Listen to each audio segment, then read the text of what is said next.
Welcome back to another edition of Smart Driving Cars. We appreciate you taking time with us. I'm Fred Fishkin, along with the Faculty Chair of Autonomous Vehicle Engineering at Princeton University and co-author of the new book, The Real Case for Driverless Mobility, Alain Kornhauser. Hi, Alain. Hey, good morning, Fred, and of course, I guess the creator of the sixth Smart Driving Car Summit that we're going to put on at the end of May. If we're going to do advertising in the front, we might as well advertise everything, right? Alain, there was another summit at Princeton University that took place this past week, the NJAI Summit, and this looks really interesting. Yeah, there's a lot of hype out there with a lot of things with AI and so on, and whether it really is artificial intelligence or not, it's a artificial tool, certainly. I think well, back in December, President Gruber and Governor Murphy signed an agreement that maybe the two entities should get together to sort of put New Jersey not only on the playing field of this emerging opportunity, but maybe even to lead it. There's certainly all the arguments in some sense that New Jersey, as we've argued with smart driving cars, is an ideal place to begin to earn some value out of all of this. Why? Because we're most densely populated state. Apparently, we have the most dense concentration of technologists and people that have the capability to participate in this emerging opportunity and to really turn it into benefits to society, benefits to New Jersey, benefits to Princeton, benefits to the world. So it was a pretty high bar to set. And basically, the first gathering or unveiling of this initiative, yet to be fully defined, was last Thursday, and it was a very impressive gathering. And what was most impressive about it was that President Gruber, Princeton's president, came at 9 o'clock at the beginning, sat in the front, paid attention and listened until it was time for him to speak and give the keynote, whatever, extremely substantive at about noon. And then came back in the afternoon and sat into the whole thing. I mean, I've never seen, a dignitary he's more than a dignitary, but actually sit there and through the whole program, not out in the hallway, whatever, or doing something else, but out there just absorbing all the information and all the discussions and all the challenges that were put forward during the day. And what was even most impressive is Governor Murphy came at 9 o'clock. He didn't speak until really after President Gruber at around noon, and came back in the afternoon. And not only that, his wife was there with him the whole time. I mean, the three of them sat there and absorbed all this from the beginning to the end, just as the rest of us that were involved and invited, sat and really, really came to try to come to grips as to the challenges and opportunities with this. And it was, to me, it was enormously inspiring. Well, of course, my daughter on one side and Andrew Tunard, who basically has helped me, bring forth Trenton Moves and that whole concept on the other side of me. And it was just, to me, my goodness, this is really substantive for New Jersey, substantive to have all the people there from all the, let's say, technology movers and shakers in New Jersey come together. So this is serious, and the opportunities to really improve society, not only in transportation, but in healthcare and just governmental services. Here I am trying to do my income tax today. Why doesn't the IRS just do it for me? I mean, why are they still making me do it? Why no? Why a TurboTax would unfortunately fold? But my goodness, they have all the data they could put together. They could just do it. Tell me what I owe. Why am I going through and doing this? And I have to find this receipt. Now, they know it all. I mean, I haven't been able to keep them out of it. But that's a frustrating I detail. thought you were going to ask ChatGPT or something to do Well, with that. maybe, yeah, because there might be a chance that ChatGPT would, come up with one of its goofy solutions and say, I don't know anything, and I get a refund. Oh my goodness, I'd be like the happiest camper in the world. Anyway, that I digress. This is serious. And what was really interesting was how it can just help people.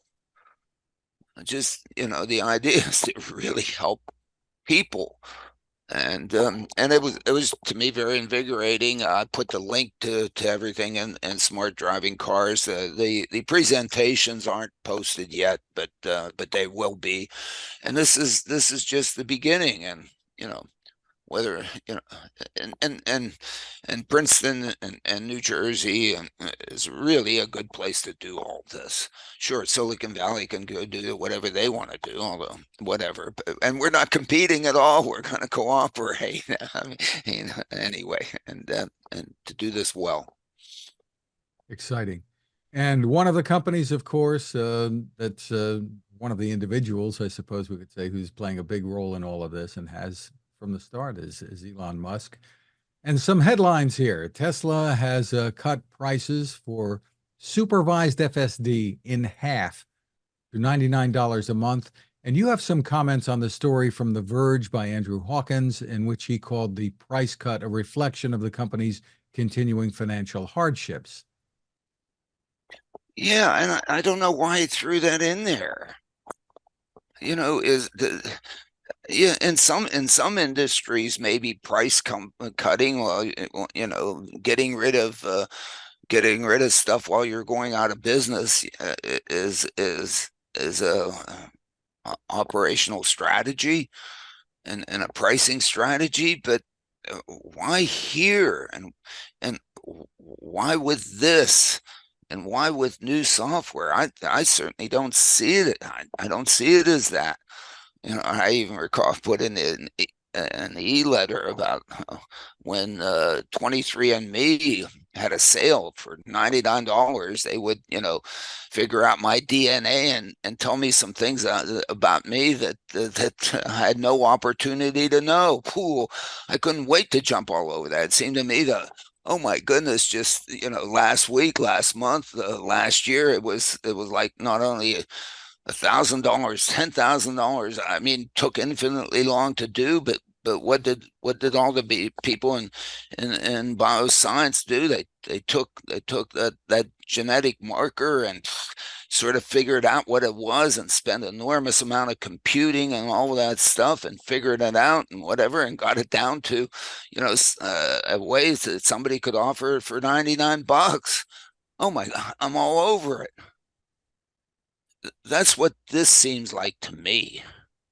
Okay, because this is turning out to be a really difficult problem, really challenging. I mean, look, I've been dealing with this, with trying to bring automation to mobility for cities since, I like to say, I mean, in a serious effort since like January 1971.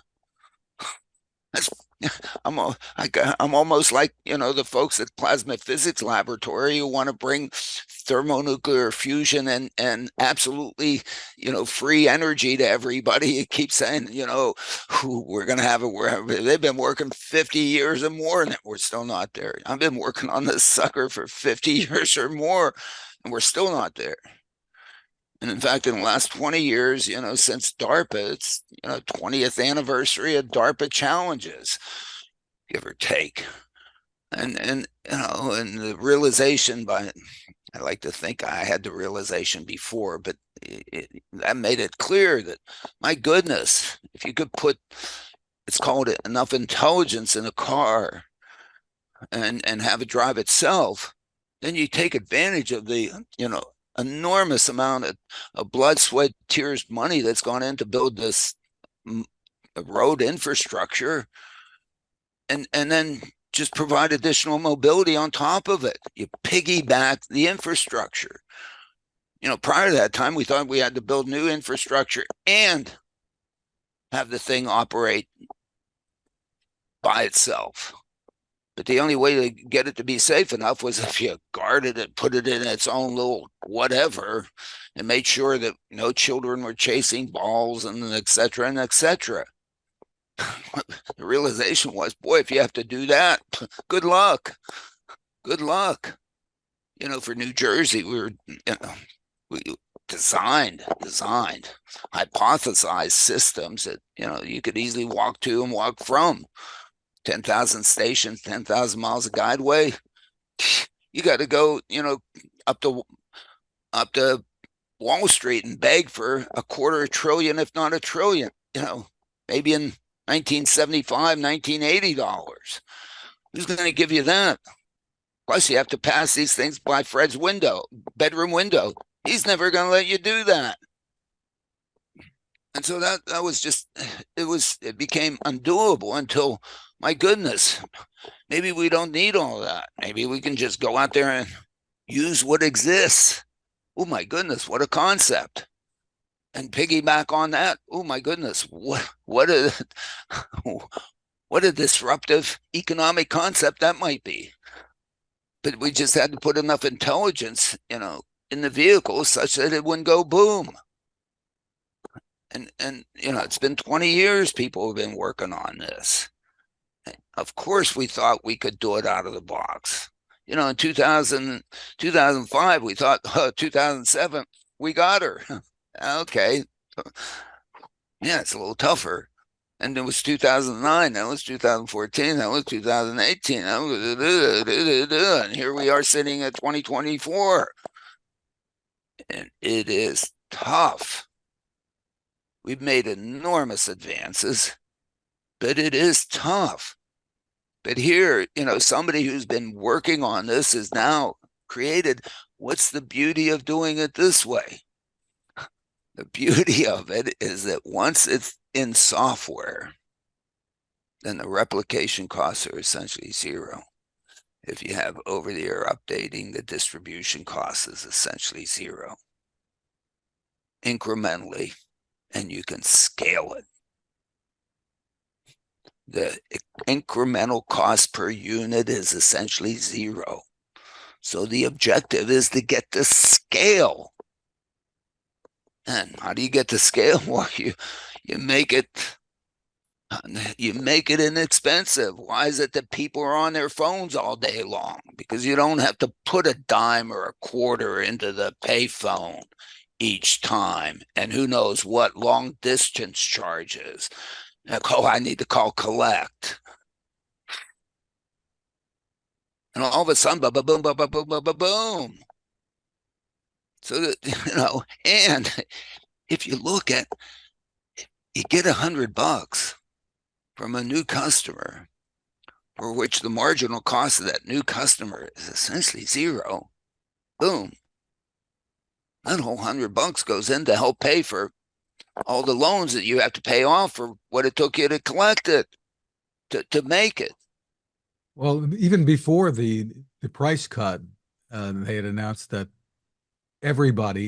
all Tesla owners would get FSD for free for 30 days.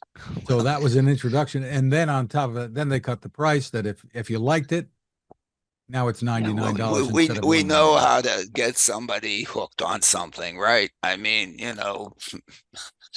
everybody knows how to hook somebody on something that all of a sudden they might like.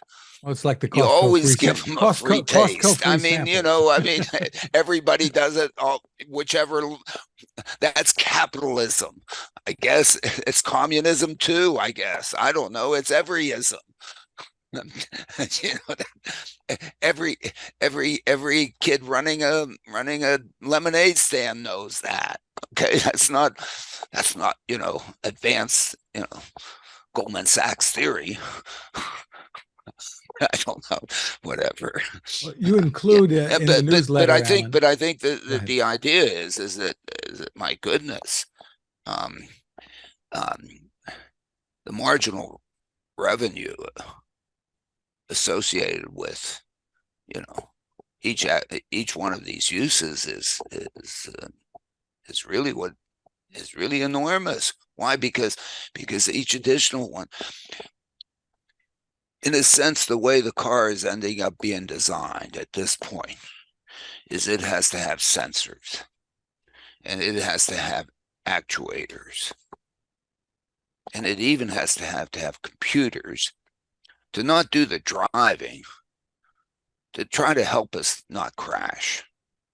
The so-called, call it level 2, the advanced driver assistance. And I think we're at a pretty good point. We're getting to a pretty good point that those systems are working really well.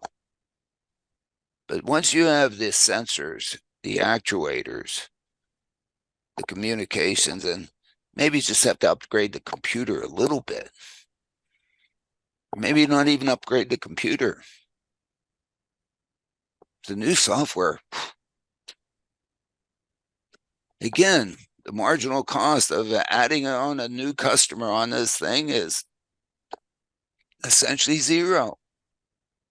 So if that new customer gives you revenue, that goes up straight to the bottom line. Now, of course, you got a lot of debt to pay from how you got there. But everybody knows this. Why are we even talking about it? Come on, Andrew, you know this too.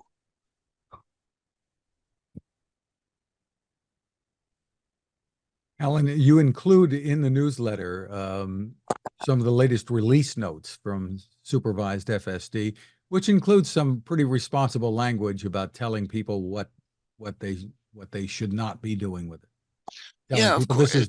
this does not make your vehicle autonomous.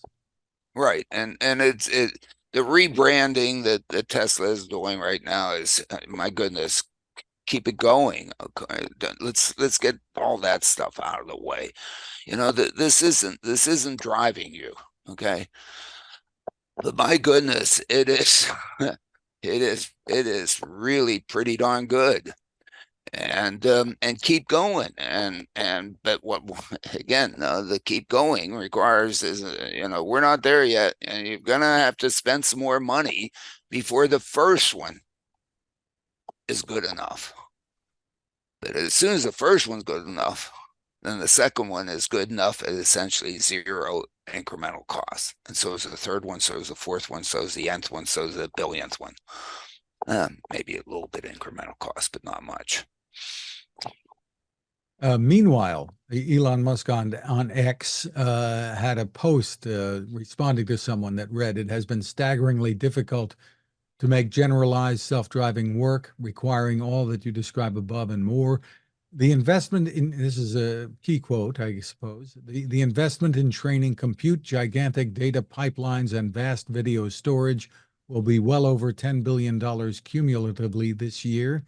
But that is nothing compared to the $250 billion in cars on the road with Tesla-designed AI inference computers being trained by their drivers.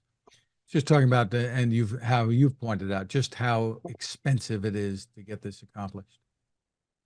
Yeah, it is. The front end cost of this sucker is really big. And I guess, we've oversold it up to this point, saying it's really small or it might be small. And then we made some improvements. Said, hey, let's put more into this. Let's keep going. Let's keep going. This is like, the energy department, Princeton Plasma Physics Laboratory has been telling us about thermonuclear fusion and how it can, generate free electricity. And, you know, I was there to getting do to, I was there to do a story for NPR, I think back in 1980. So yeah, no, and everybody, look, everybody said it was hard. Whether or not everybody kind of realized it was going to be this hard, and we're still not there, but we're still making progress, and we're still working, and it's still worth certainly a public investment because what the return is so valuable. Now, whether or not getting to self-driving, getting to a driverless mobility opportunity is of the same worth, it's hard to argue that it is. It isn't. And whether or not the government or the public sector should be doing this and making it happen, probably you can't justify. But here it is, a private company that's out there doing its investment with investor dollars out there trying to make it. My goodness, I guess, at least that's what the economy that we have here tries to motivate. Um, and but the numbers are pretty staggering the way we're approaching this problem now. I mean, what was it, 30 years ago or somebody put out there a spoof even before maybe the internet or social media about cold fusion, and we're going to have cold fusion, and therefore a little tabletop cold fusion thing was going to generate all the electricity and whatever that a person would need. Or I don't think I was dreaming that. I think I went through. Ooh, wow. So with respect to being able to have a vehicle drive itself or a machine drive itself down our roads and down my street and do it safe enough so that it is certainly a greater than net positive value to society. That challenge. So whether or not we can figure out a cold fusion way to do that, then maybe great. But right now, the way we're approaching this problem is that we're making these so-called models bigger and bigger, and now they're not even trained on images that need to be trained that do the training, that need to be labeled, but we're doing it on video, which is probably the way it should be done, because we're not dealing with a static environment. We're dealing with at least a kinematic environment, if not, of course, a dynamic environment. And the Elon refers to the amount of data you might need to do this well. And of course, he's figured out a way to basically capture those data almost for free. Why? Because it's part and parcel of the other. He's leveraging on the other product that he's out there selling, which is, driving a car. And so that's in some sense, of course, brilliant. But the other thing is to then take those data and then build the system that is then going to be able to then do this and be trained to do this. The way we're approaching it now is turning out to be computationally exceedingly challenging. Okay. And Jensen Huang at NVIDIA expressed that very clearly at the NVIDIA GTC. Everybody knows that. It was repeated, at the New Jersey AI Summit. And to do that, the computers and so on, and time and everything, and electricity and all that you need is, as I guess Elon points out, it's in the order of 10 to the 10th dollars. At least that's what Tesla, he claims, is putting in there. 10 to the 10th dollars to just do the compute piece of this thing. But once you got it, then you can turn the crank on that thing. Then you just use it. You don't have to, you can, of course, improve it a little bit. but we're still in the process of getting it. And what it seemed like right now is, unless you're out there willing to put in 10 to the 10th dollars, you're going to need to be really elegant, really bright, really, John Nash style bright, Einstein bright, to figure out, the elegant way to do this that doesn't require the 10 billion. And who knows how much data and cost to get the data to do it. But once you got it, the marginal costs are essentially zero. And then that's the opportunity to scale. You don't build a thermonuclear fusion capability and say, I'm not going to scale that and build. If I can do that, I'm going to replicate. I'm going to do it all kinds of places. We just got to get to the point when we can do it. So anyway, we still have, in the end, it's going to take big effort to do it. Right. In the end, to do AI and do AI well for the benefit of society is going to take an enormous effort to do it. And I guess what is pleasing to me is to see, the universities in New Jersey, the industry in New Jersey, the government in New Jersey, the public sector in New Jersey come together and say, hey, let's work together to make this thing happen and to gain value to society in return. One more, or a couple more really quick Tesla headlines. Teslarati reports Tesla's Robotaxi unveiling event set for August 8th. Sets the tone for 2030 and beyond, according to Adam Jonas at Morgan Stanley.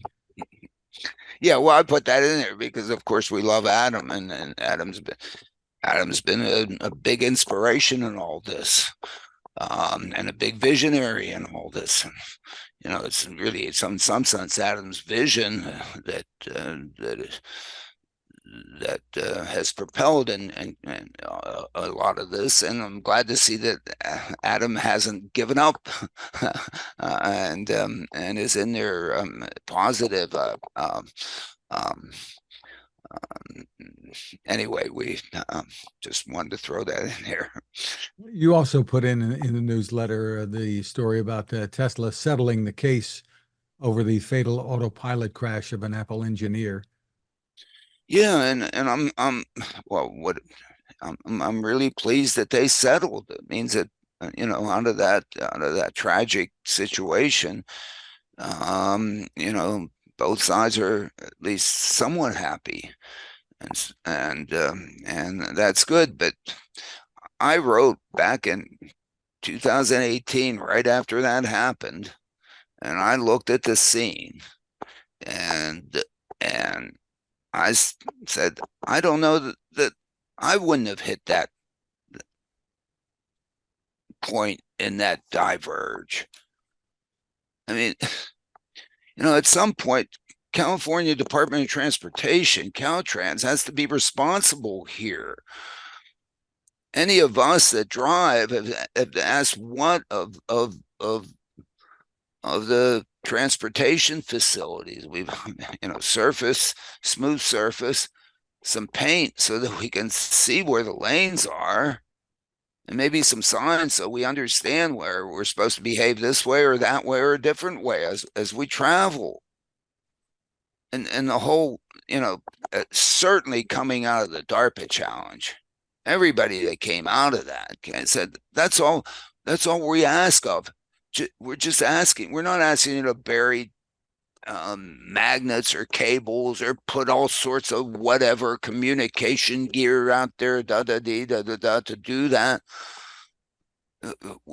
The fundamental underpinning of all this, what it was, to use what exists, but to use it in a slightly different way that would enhance safety and mobility, and enhance the safety through use of information, real-time controllers, real-time sensors, and to improve mobility through the flexibility and the opportunity that once you get the models working, this has opportunities to scale. The scaling opportunities are such that the incremental element costs very little compared to the value that the incremental element is going to return. That's how to become disruptive here. And if you look at the approach, and I even linked to back to the video that was taken by one of the reporters that revisited the scene, approaching that diverge point. You know, two lanes are diverging. You would expect that there'd be a line, a lane line that you can see, so that those going this way stay to the right of that one, and those people going this way stay to the left of this one. Take a look at it. One is, you can barely see this one over here.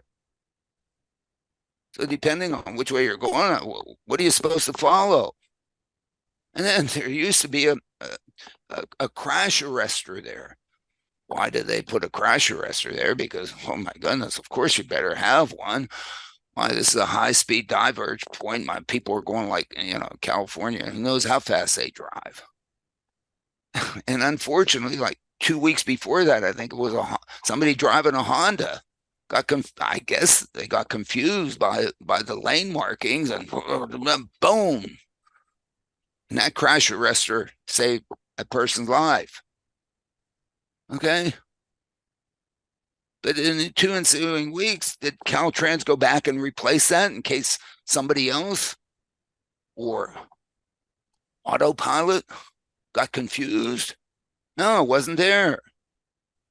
Okay, it took them long to buy a new one and put it in, whatever, and schedule it in there. They didn't have, a new AI scheduling system or something. Of course, they didn't back then, and didn't do that. Okay.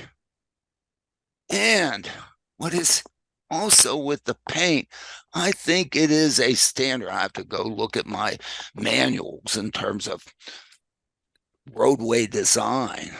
But whenever you have a diverge point, you're supposed to have cross-hatching in that area that says, that really tells folks, don't go in there, because there's something up here that there's no cross. It's not that it's worn away. Somehow Caltrans decided we don't need to put it there because it's not there. What? So, I guess they must have litigated that long ago or something, and hopefully New Jersey Caltrans went in there and said, "Oh, we're sorry," and here, we need to settle this too with you. And I hope they've gone in there now and put the cross hatching, and they've done that not only at this diverge point, but at the rest of them. Drive down a freeway somewhere, go to the diverge point, you'll see it. And I hope every other state, maybe California is different. I don't know, but so this was a situation not only waiting to happen, it just happened the same thing, essentially the same thing 2 weeks earlier, not with a computer driving a car, with a human driving a car. I bet, I wouldn't want to drive there. I'd be confused. Ooh. And I wouldn't be here, Fred. Ooh. Well, there are many places like that all over the country. Yeah, look, it is really imperative. It is really imperative that all the road authorities make it so that people can see the lanes. And if people can see the lanes, it's trivial for these things to see the lanes. And nobody, I don't think there's nobody in the industry that says, hey, go put some things that only a special sensor can see. Because the system's been built for these guys. And guys like you that put glasses on. And guys that got cataract surgery, so I don't have to wear glasses anymore. so that we can see it. You do that, we're good. We don't need anything more.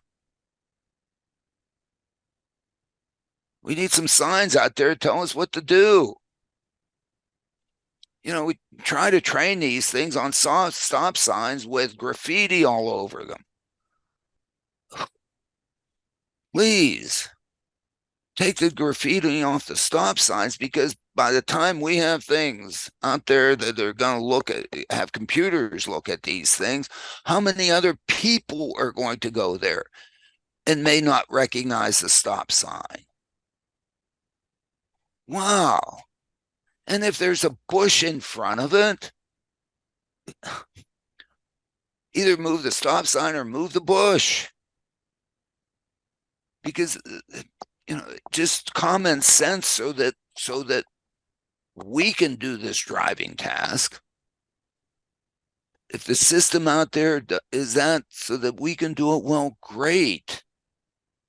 Now, when we drive, it's okay if a kid chases a ball in the street. And that's why speed limits in communities are set at 25 miles an hour. We should behave and adhere to them, because then, maybe we will see them in time. Moving on, Alan, in the newsletter, Cruise resumes manual driving as the next step in return to driverless mission. It's a blog post from this past week. So Cruise getting back on the road, but with drivers on board initially. Yeah, and we applaud them for coming back and not throwing in the towel. I mean, yes, things haven't gone well for anybody in San Francisco. And it is nice to see, take a pause and let's fix up some things so that one doesn't get to those situations. And it looks like they're doing that, and welcome them back. Our friend Bern Grush has published a review of the real case for driverless mobility. Yeah. Thank you.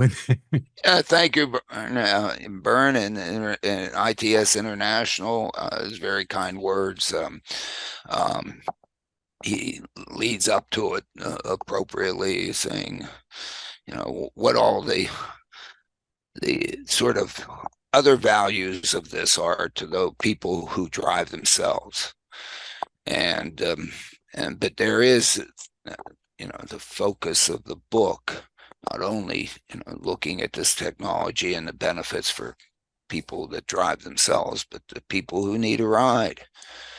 And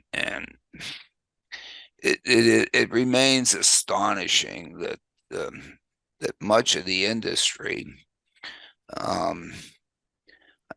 focuses on more, almost all, on people that give themselves a ride, and that's part of the market. There are so many people that need a ride for whatever reason, and I guess everybody, or essentially everybody, who's doing the work of trying to figure out what to do and solve the problems and pulling their hair out day in and day out. Essentially, all of them drive themselves. So the internalization of the opportunities and challenges are really focused on that. And I think that one of the things that probably the main thing that Michael and I are focused on here with the book is that, look, there's also this other market of people who need a ride. And those people that need a ride, they need a ride. And it is different. Their needs are really different on the service level and how you might deliver that than those that give themselves a ride, and what their needs are and how to improve their lives. Some of the same technology can be used one to the other, but in some sense, one has higher hurdles in one area and higher hurdles in the other, but they are different. and we're just trying to get some to focus on this one area over here that says these folks need a ride, and it also transcends to the movement of non-people, because non-people don't have the opportunity to give themselves a ride. All non-people need a ride. So if you're coal coming from Powder River Basin needing to go to Texas to some power plant, the coal doesn't just say, hey, I'm going to drive myself to Texas. It gets into a big long unit train, 200 car load, Burlington North. Or if I go on Amazon, order something and deliver it in 2 minutes. I don't know whether they deliver in 2 minutes now, 2 hours, 2 days, whatever it is. That package or thing can't just hop in come to my front porch. It needs a ride. And then the question is how do you use all of whatever technology to make that process better? You get to define better. And where does automation fit into that? Automation does not necessarily mean replacement of human. It means take a look at the process that you have and see where in the heck automation might help you do something. And all of a sudden, instead of maybe going this way and just replacing the human, you go this other way. Maybe with some different humans or whatever, but you take a look at the opportunity to change the process. And that same thought should be in any of this AI. Any AI doesn't say, hey, replace the human and use ChatGPT. It says, probably, hopefully it says, hey, you have the human in there, but ChatGPT helps you get started. When you get stuck, helps you get unstuck. Might still need the human in there to provide the creativity and so on. ChatGPT has no opportunity to give. And so you have to rethink the whole process as to how the process of where you're coming from to what you want to achieve. And so that kind of mindset exists both in the movement of non-people and the movement of people. And really, that's what the book's focusing on. How do you take that out of there? Obviously, if you can replace a computer, replace a driver with a computer, and you look at, boy, if FSD could do it, or if whoever generates the real FSD and can make it available for $200 a month, productivity that you get out of the automation in terms of that vehicle, in terms of being able to go around and provide trips to people when and who need a ride. Of course, there's the comparison to what the human could produce driving that. And, it's enormously disruptive, but it's not really just, or not the rethinking of how humans will be used in the process. It's now the flexibility of the operation of the thing that it, in fact, can go bounce around and go pick you up, take you there, then go over here, pick somebody up, take somebody there, and then and then wait around and not be whatever and get all bent out of shape and then go something, because this stuff, the diffusivity that what makes transportation so hard is the diffusivity in time and space. If everybody came from point A to point B at the same time, it'd be trivial. But that's not the way we live. Apparently, it's not the way we want to live. Because if we wanted to live that way, we would have all gravitated to those things, and that's where we would be. But if you stand up here and you look at where people want to come from, go to, whether they're driving themselves or getting rides right now, today, as it exists, it's all over the place. So in fact, the biggest value of the automated driver is its flexibility to respond to demand, instead of making demand respond to it. I'll come from here, I'll go to there at noon. But so hard. Not everybody sees it that way. I mean, to me, it's just so fundamental. It's unbelievable.